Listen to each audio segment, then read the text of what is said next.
Hello বন্ধুরা, I am back again. আবার একটা নতুন ভিডিও নিয়ে আজকে আমি কথা বলবো ফ্রেন্ডশিপের উপরে। ফ্রেন্ডশিপ এমন রিলেশন যেটা মানে আই থিঙ্ক সবার লাইফেতে খুব ইম্পর্টেন্স রাখে। আফটার বাবা মা আমাদের লাইফে যদি কোনো একটা রিলেশন তৈরি হয়, সেটা হচ্ছে বন্ধুদের রিলেশনশিপ।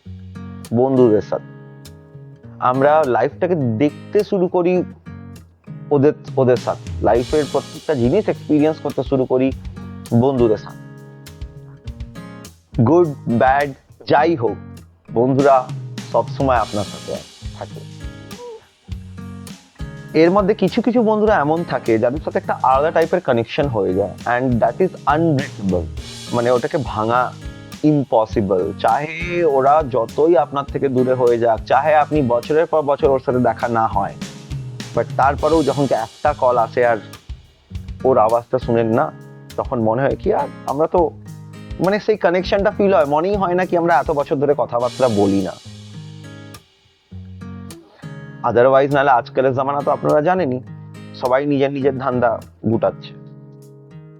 আর আজকালের সময় যদি এরকম কোনো বন্ধু আপনার লাইফে আছে যে মানে আপনাকে পছন্দ করে, আপনার আপনার ভালোভাবে আপনার সাথে বন্ধুত্ব উইদাউট এনি সেলফিশনেস সে রাখতে চাইছে, এর থেকে ভালো আর কি হতে পারে?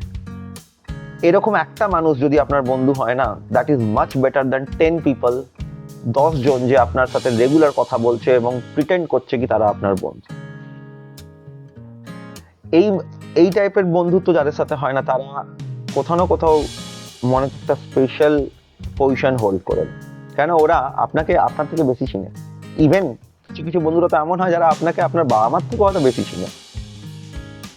কেন আজকালের দিনে আমরা সবাই প্রিটেন্ড করি, হ্যাঁ আমিও করি আমার ডেইলি লাইফ, আমার ফ্যামিলির সামনে, আমার বাবা মার সামনে I am happy, but actually আমি হ্যাপি কি না সেটা আমি নিজে জানি।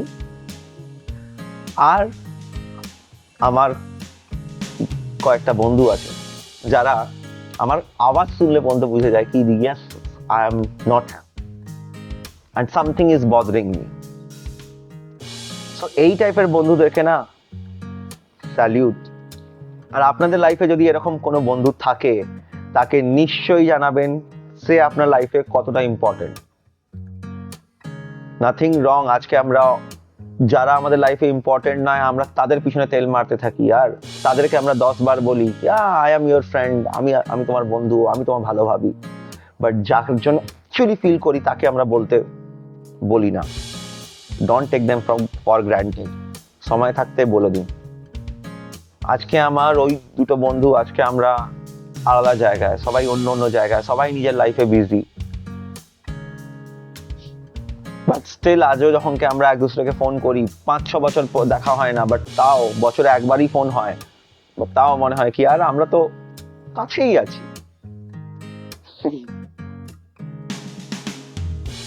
আর আমরা অনেক সময় এক্সপ্রেস করি না ওই বন্ধুদেরকে যে how much important they are to us, but সেটা করা উচিত।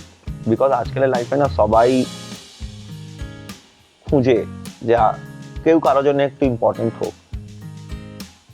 তো আপনি যদি আপনার বন্ধুকে সেই জিনিসটা বলেন, সেটা যদি আপনি দেখান yes you are important for me, trust me, এটা আপনার বন্ধুত্বটাকে আরো ভালো বানায়, আরো ভালো করে গড়ে তুলবে। আর যে আপনার আসল বন্ধু হবে না, তার জন্য ডিস্টেন্স ম্যাটার করবে না, তার জন্য কোনো এক্সকিউজ ম্যাটার করবে না। He will be always there. সে ফিজিক্যালি না হলেও সে mentally he or she will be always there for you, যেটা অনেক সময় তো ফ্যামিলি মেম্বারসরাও হয়। তাই আজকে নিজেদের ওই দুটো বন্ধুকে মনে করুন, তাদেরকে কল করুন and just express your love to. ঠিক আছে বন্ধুরা, আজকের জন্য এতটাই। আশা করছি আমি যেটা বললাম সেটা আপনারা বুঝতে পারছেন এবং সেটা রিলেট করতে পারছেন। তো আপনাদের লাইফে যদি কোনো বন্ধু থাকে, আমি তো বলবো আর তাকে তার ইম্পর্টেন্সটা দেখিয়ে, বিকজ বাকিরা maximum fake, and one good friend is much better than 10 fake friend. Okay, চলুন বাই।